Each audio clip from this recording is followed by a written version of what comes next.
Week 24 of the 2023-24 NBA season is over, which means it's time to run it back.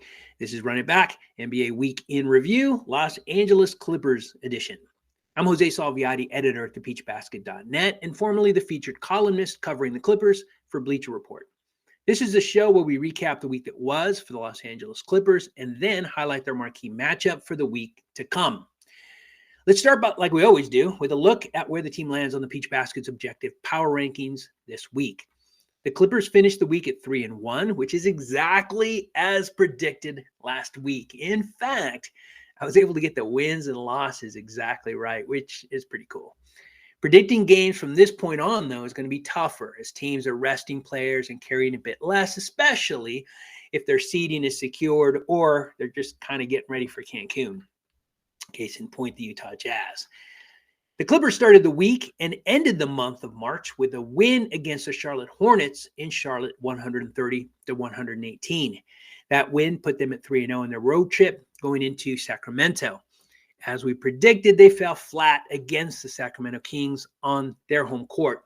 The Clippers lost that game 109-95 to finish their road trip at 3-1, which is not bad. But anytime the team loses at this point, people freak out. But thankfully for them, things rebounded quickly. Let's talk about it. They returned home after that loss to take on the Denver Nuggets in a very important game as the playoffs loom. The defending champion Nuggets are clearly ramping up and one of the best and hottest teams in the association. Despite being without Jamal Murray, the Clippers, who were without Kawhi Leonard, so let's call it even, got the win 102-100 in what was an absolutely great game. The week ended for the Clippers with a win against the decimated Utah Jazz. We talked about them, or at least we referenced them earlier, 131-102. That 3-1 record for the week, combined with an implosion happening in New Orleans for the Pelicans, has solidified the Clippers standing at number 4 in the West power rankings. Unfortunately for the Clippers, while the Pelicans are struggling, the Mavericks are now hot on the Clippers' heels. Overall, the Clippers, though, remain at number 5 for the 10th week in a row on the Peach Basket's objective overall power rankings. Now let's take a look at the best to do it in key categories for the Clippers. With Kawhi Leonard out for the majority of this week, Paul George was the team leader in points, averaging 25.3. PG was also the top sniper, averaging 3.5 three-point field goals made over his 4 games played.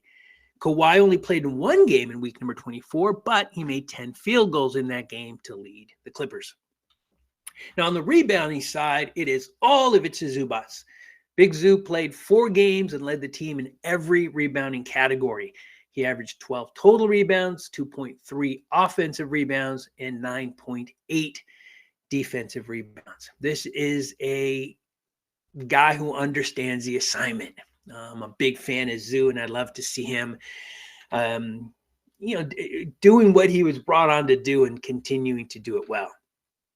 James Harden, speaking of continuation, continues to be the assist man for the Clippers.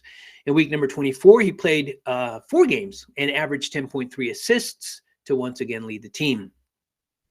Zubats is back as the rim protector this time. He led the team, averaging 1.8 blocks. Paul George was the top steals man, taking away 1.5 possessions from the other team over his 4 games played. PG also led the team in overall game score at 20.1.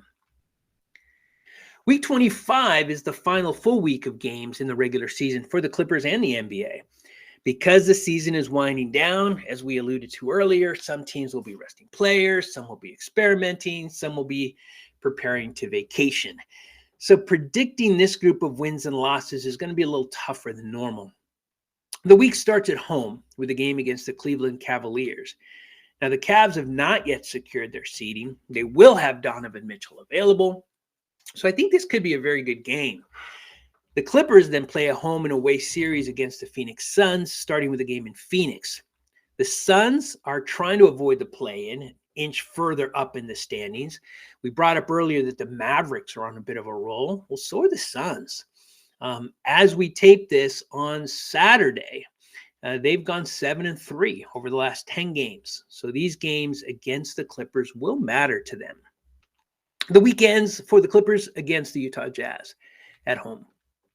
The biggest challenge in predicting this week is the Clippers' seeding position. If they were able to secure the number 4 spot, they may rest some players. So wins and losses at this point matter less.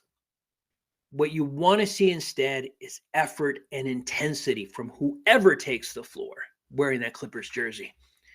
With that in mind, we're going to predict a 2-2 week for the Clippers, with wins against the Jazz at home and the Suns in Phoenix, and losses to the Cavs and Suns at home. Now, normally in this part of the show, we would take a look at what others are saying about the Clippers in a segment we call Full Court Press. We're going to skip that today, keep the show short as we kind of prepare for the playoffs ourselves. We got a lot going on this weekend. So we're going to we're going to keep the show short and skip Full Court Press this week. So that's it. Week number 24 of the Clippers 2023-24 NBA season is in the books. Join us next week after week number 25, the final full week of the NBA season, when we once again run it back.